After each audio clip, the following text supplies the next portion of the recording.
Hey designers, welcome back to the studio.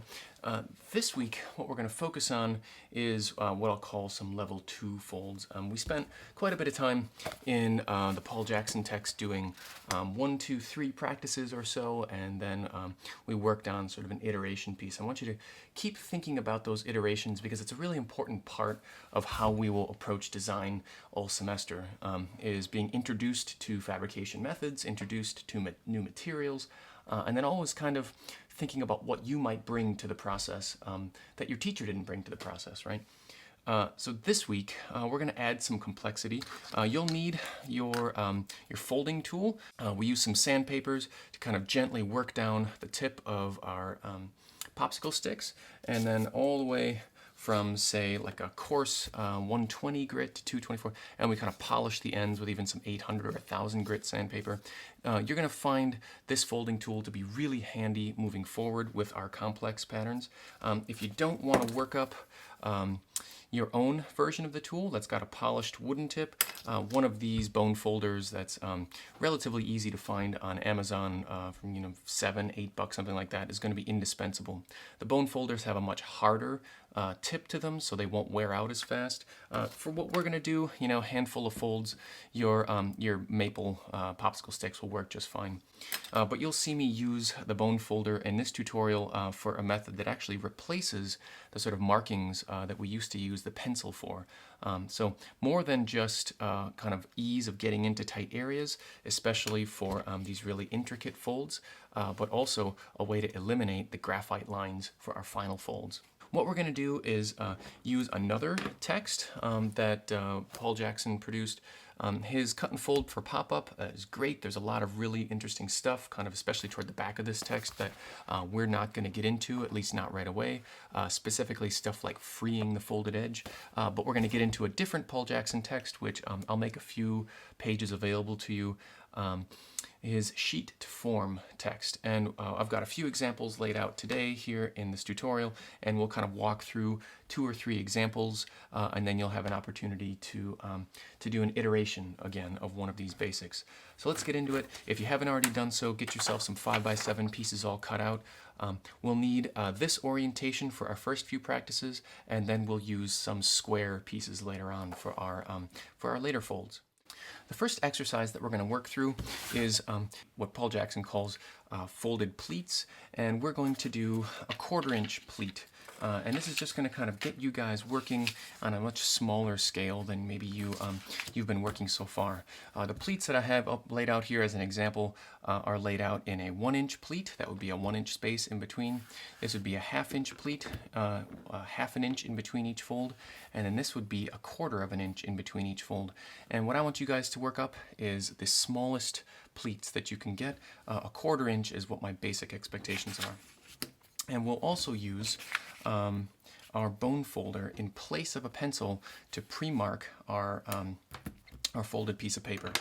Let me demonstrate what that looks like. So if I carefully lay my 5x7 inch paper down, use my straight edge, I'm going to start by marking out all of the 1/4 inch marks. And the cutting boards that we use here are pre-laid out with 1/4 inch markings. So if I line up my straight edge on the top and on the bottom, I'm going to use my folding tool to crease the page. Now, in the video that may not show up quite so well, but to your eye you'll be able to plainly see a place where the paper has been compressed. Now, it's a very strange idea to think of paper as having a thickness, because so often we think of paper thinness as the thinnest material that we use to sort of describe thinness.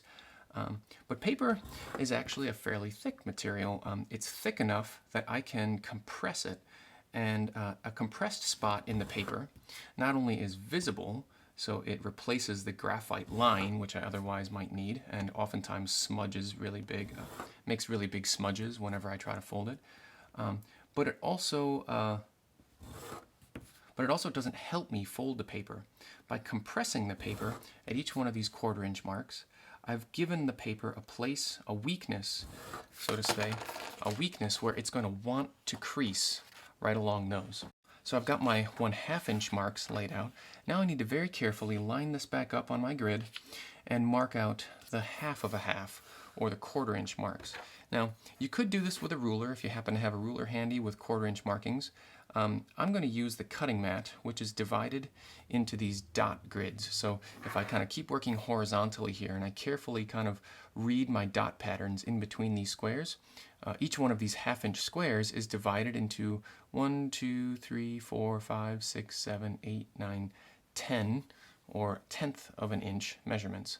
So if I just kind of measure 5, that'll give me half of that half-inch mark, or 1/4 of an inch.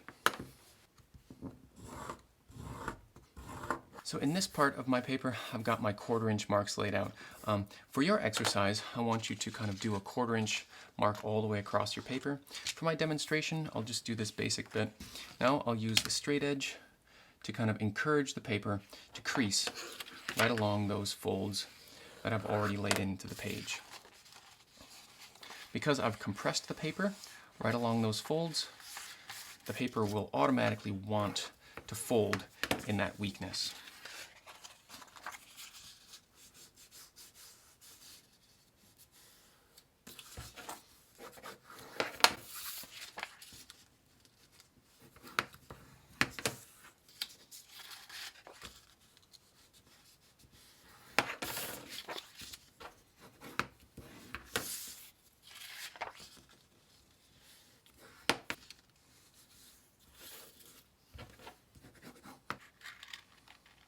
So you can see how this would keep going if I kind of laid out my entire design here.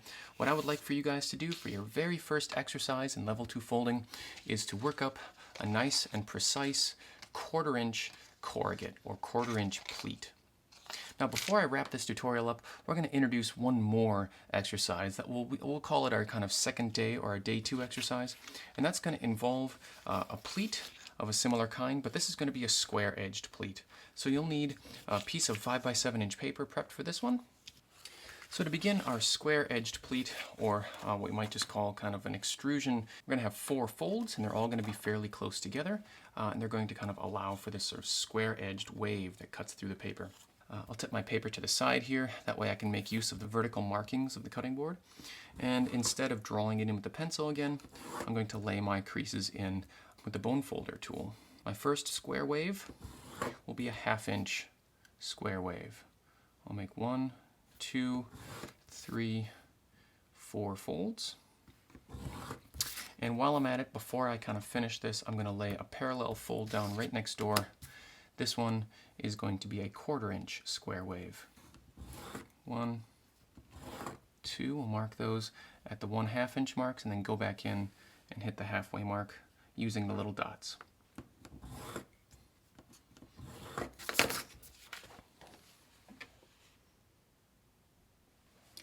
So I've got 2 square pleats sort of set up on the page, one that's a 1/2 inch, one that's a 1/4 inch. Now I'll go in and lay a valley fold on the outside and a mountain fold on the inside.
So go ahead and lay all those folds in place, give them a good hard crease, and then spend a little time sort of orienting that wave, that fold, so that all of the folds feel right angle.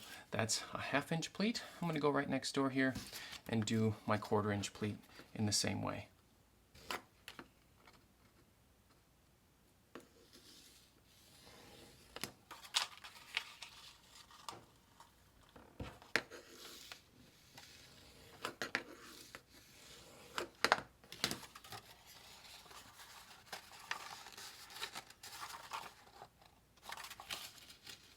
And because I've creased the pages already twice, I started by compressing the page, then using the straight edge to actually give it either an initiation of a mountain or a valley fold. The paper already sort of wants to fall into those creases.